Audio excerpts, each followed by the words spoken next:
സെക്രട്ടേറിയറ്റിന് മുന്നിലെ ആശാവർക്കർമാരുടെ രാപ്പകൽ സമരം അവസാനിപ്പിക്കുകയാണ്. ഇപ്പോൾ ഒരു ആശാപ്രവർത്തക മാധ്യമങ്ങളെ കാണും അതിലേക്ക് ഇവിടെ തിരിച്ചു വരാനാണ് ഞങ്ങൾ തീരുമാനിച്ചിരിക്കുന്നത്. ഇത്രയുമാണ് നമ്മളുടെ ഈ സമര ഇപ്പോൾ തുടർന്നു വരുന്ന ഈ സമര രീതിയെ കുറിച്ച് ഞങ്ങൾക്ക് അവതരിപ്പിക്കാനുള്ളത്. നിങ്ങൾക്ക് ചോദിക്കാം, അതിനനുസരിച്ച് സംസാരിക്കാം.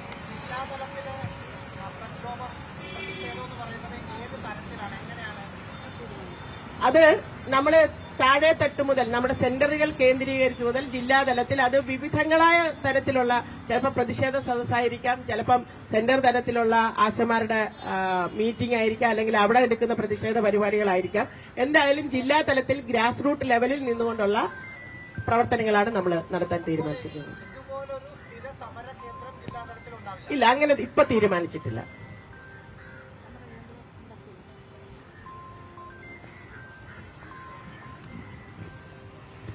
സമരകേന്ദ്രം ഇവിടെ തലസ്ഥാനത്തായിരുന്നു. ആ സമരത്തിന്റെ രൂപമാണ് നാളെ നമ്മൾ അവസാനിപ്പിക്കുമെന്ന് പറഞ്ഞത്.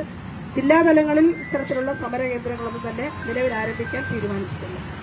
എന്തായാലും വളരെ വലിയൊരു വിജയം തന്നെയാണ്. കാരണം ഒരു രൂപ പോലും വർദ്ധിപ്പിക്കില്ല എന്ന് പറഞ്ഞെടുത്ത് ഈ ഗവൺമെന്റ് ഒരു രൂപ പോലും നൽകില്ല എന്ന് പറഞ്ഞെടുത്ത് ഈ ഗവൺമെന്റിനെ കൊണ്ട് തന്നെ ഒരു വർധനവ് വരുത്തിക്കാൻ ഞങ്ങൾക്ക് കഴിഞ്ഞു എന്നുള്ളത് തീർച്ചയായിട്ടും സമരത്തിന്റെ വലിയൊരു വിജയം തന്നെയാണ്. ആ വിജയം ഞങ്ങൾ സ്വീകരിക്കുകയാണ്.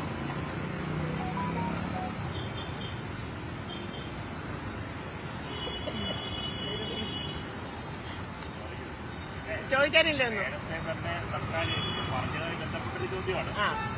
സർക്കാർ ആശമാർക്ക് ഈ കാര്യങ്ങളിൽ അർഹമായ ആനുകൂല്യം ലഭ്യമാകേണ്ടവരാണ്.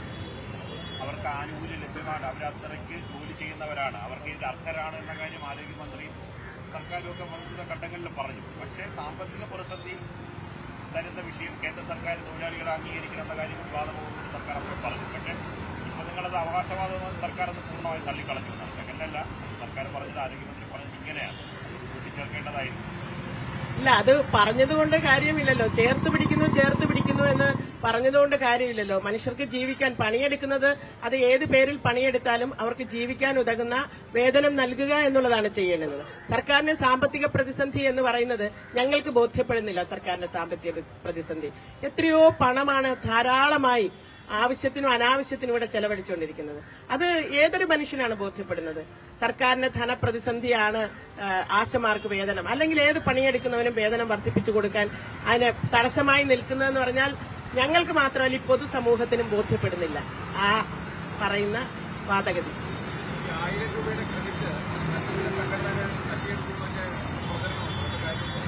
ഇല്ല, അത് പ്രചരണമല്ലല്ലോ. ഇപ്പൊ ഇവിടുന്ന് ആഹ്ലാദ പ്രകടനം നടത്താൻ CITU വരുന്നു എന്നുള്ളതാണ് ഞങ്ങൾക്ക് അറിയാൻ കഴിഞ്ഞത്. എല്ലാ ഗ്രൂപ്പുകളിലും അതിന്റെ വാർത്തകൾ വന്നുകൊണ്ടിരിക്കുകയാണ്. ഞങ്ങൾ നേരത്തെ സൂചിപ്പിച്ചല്ലോ, ഞങ്ങളുടെ വാട്സാപ്പ് ഗ്രൂപ്പുകളിലെല്ലാം ഞങ്ങളെ തെറി പറഞ്ഞുകൊണ്ട് നീയൊക്കെ അവിടെ എത്ര നാളിരുന്നാലും ഒരു 5 പൈസ പോലും കൂട്ടാൻ പോകുന്നില്ല, 5 പൈസയുടെ സാമ്പത്തിക നേട്ടം ഉണ്ടായിക്കൊണ്ട് നിനക്കൊക്കെ അവിടെ നിന്ന് എഴുന്നേറ്റ് പോകാൻ കഴിയില്ല എന്ന് എത്ര മോശമായ ഭാഷയിലാണ് ഇവരെല്ലാവരും, സംസ്ഥാന നേതാക്കൾ മുതൽ ജില്ലാ നേതാക്കൾ വരെ മുതൽ പ്രാദേശിക നേതാക്കന്മാർ വരെ നമ്മുടെ ഗ്രൂപ്പുകളിൽ നമ്മുടെ ആശമാരെ അവർ കൈകാര്യം ചെയ്തുകൊണ്ടിരുന്നത് എങ്ങനെയാണ്?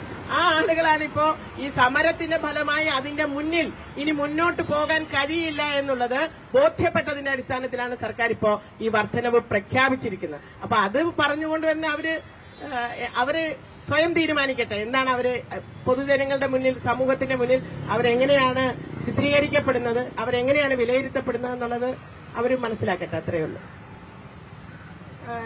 നമ്മുടെ ബഹുമാന്യനായ ധനകാര്യമന്ത്രി ഇടയ്ക്ക് പറയുകയുണ്ടായി, കേരളത്തിൽ ഒരു ധനപ്രതിസന്ധിയുമില്ല. കാരണം ചില ആളുകൾക്ക് വാരിക്കോരി കൊടുത്തത് വലിയ ചർച്ചയായപ്പോൾ അദ്ദേഹം പറഞ്ഞിരുന്നു. അതൊക്കെ പൊതുമണ്ഡലത്തിലുണ്ട്. 53ാമത്തെ ദിവസം, സമരത്തിന്റെ 53ാമത്തെ ദിവസം എളമരം കരീം രാവിലെ പ്രഖ്യാപിച്ചത്, അന്ന് ആരോഗ്യമന്ത്രി വിളിച്ചു ചേർക്കുന്ന ചർച്ചയുടെ അന്ന് രാവിലെ പറഞ്ഞത്, CITU ആശമാരുടെ വേതനം വർദ്ധിപ്പിക്കാൻ ആവശ്യപ്പെടില്ല, ഓണറേറിയം വർദ്ധിപ്പിക്കാൻ ആവശ്യപ്പെടില്ല എന്ന് പറഞ്ഞിട്ടുണ്ട്. അതും പൊതുമണ്ഡലത്തിലുണ്ട്.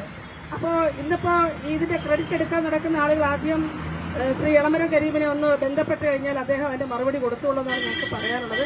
അപ്പോ ആരും എട്ടുകാലം അമ്മൂഞ്ഞാകേണ്ട കാര്യമില്ല. കാരണം എല്ലാവർക്കും അറിയാം, ഇത് കേരളവുമല്ല ലോകം മുഴുവൻ ചർച്ച ചെയ്ത വിഷയമാണ്. ഇതിനകത്ത് ക്രെഡിറ്റിന്റെ വിഷയമില്ല.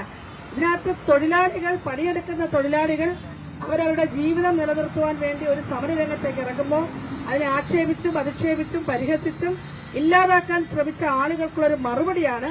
അത് ആര് ക്രെഡിറ്റ് എടുക്കാൻ വന്നാലും പൊതുസമൂഹത്തിനറിയാം.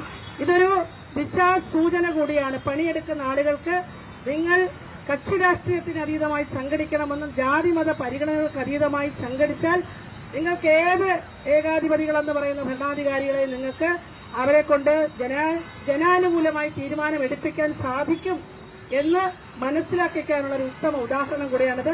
കാരണം KSRTCയുടെ പെൻഷൻകാർ അപ്പുറത്ത് സമരം ചെയ്യുന്നു. 1200 രൂപയാണ് പലർക്കും പെൻഷൻ. വിവിധ മേഖലയിലുള്ള ആളുകൾ അവരുടെ ജീവിത പ്രയാസങ്ങളുടെ മേൽ സമരം ചെയ്തുകൊണ്ടിരിക്കുമ്പോൾ അവർക്കൊക്കെ കൊടുക്കുന്ന ഒരു പ്രതീക്ഷ തന്നെയാണ് ഈ സമരവും ഈ സമരത്തിന്റെ ഇപ്പോഴുള്ള എത്തിയിരിക്കുന്ന സാഹചര്യം.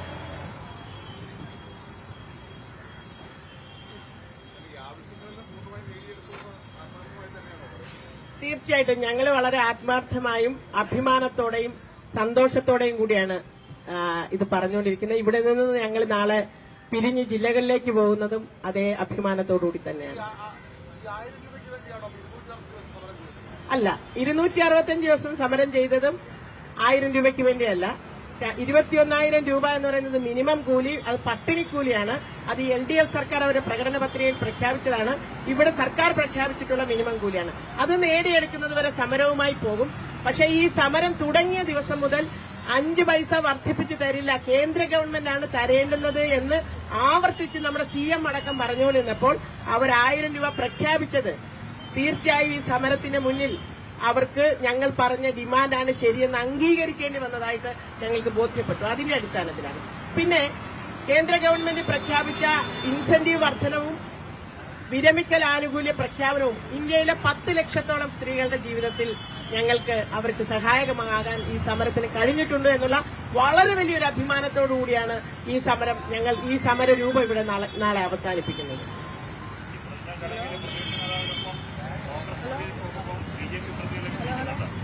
ഞങ്ങളെ ഈ സമര പന്തലിൽ വന്ന് ഞങ്ങളെ പിന്തുണച്ച മുഴുവൻ ആളുകളും, അത് കോൺഗ്രസ് ഉണ്ട്, BJP ഉണ്ട്, സാധാരണ മനുഷ്യരുണ്ട്, സാമൂഹ്യ സാംസ്കാരിക നായകന്മാരുണ്ട്, എല്ലാ മനുഷ്യരും ഉണ്ട്. ഇതുവഴി ഓട്ടോ ഓടിച്ചു പോകുന്ന എല്ലാ മനുഷ്യരും എല്ലാ ദിവസവും വന്ന് ഞങ്ങളോട് ഈ സമരത്തിന്റെ പോക്കിനെ കുറിച്ചും പിന്തുണ അറിയിച്ചു. CITU-കാരാണ് അതിൽ വരുന്ന ഏറ്റവും കൂടുതൽ ആളുകൾ. ആ മനുഷ്യരെ എല്ലാവരെയും ഞങ്ങൾ നാളെയും കൊണ്ട് ക്ഷണിക്കണം. അതിനകത്ത് ഞങ്ങൾക്ക് കക്ഷിഭേദമില്ല. ഈ സമരത്തിന്റെ ന്യായയുക്തത കണ്ട് ഞങ്ങളെ പിന്തുണച്ചത് കക്ഷിഭേദമില്ലാതെയാണ്. ഏറ്റവും ഉയർന്ന ഒരു രാഷ്ട്രീയ ബോധത്തിന്റെ അടിസ്ഥാനത്തിൽ, മനുഷ്യത്വത്തിന്റെ അടിസ്ഥാനത്തിലാണ് ഈ സമരത്തെ പിന്തുണച്ചത്. ഞങ്ങളും അതിനെ അങ്ങനെ തന്നെയാണ് കണക്കാക്കുന്നത്.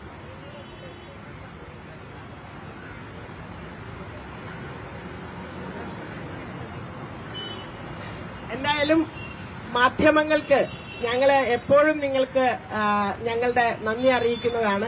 ഒരിക്കൽ കൂടി അറിയിക്കുകയാണ്, ഈ സാധു സ്ത്രീകൾ തുടങ്ങിയ, ഏറ്റവും നിസ്വരായ സ്ത്രീകൾ തുടങ്ങിയ ഈ സമരത്തെ ലോകത്തിനു മുന്നിൽ ഈ സമരത്തിന്റെ വ്യത്യസ്തത കൊണ്ട് എത്തിച്ചുകൊണ്ട് ഈ സമരത്തോടൊപ്പം ലോകത്തെ മനുഷ്യസ്നേഹികളായ മുഴുവൻ ആളുകളുടെ ആശാപ്രവർത്തകരാണ് മാധ്യമങ്ങളോട് സംസാരിച്ചുകൊണ്ടിരിക്കുന്നത്.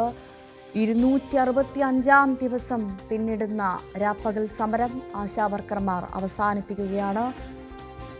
ഓണറേറിയം വർദ്ധിപ്പിച്ചത് സമരവിജയമെന്നാണ് ഇപ്പോൾ ആശാവർക്കർമാർ പറയുന്നത്. നാളെ ഈ സമരം 266-ാം ദിവസം സമരം അവസാനിപ്പിക്കാൻ പോവുകയാണെന്നുള്ള വിവരമാണിപ്പോൾ ലഭ്യമാകുന്നത്.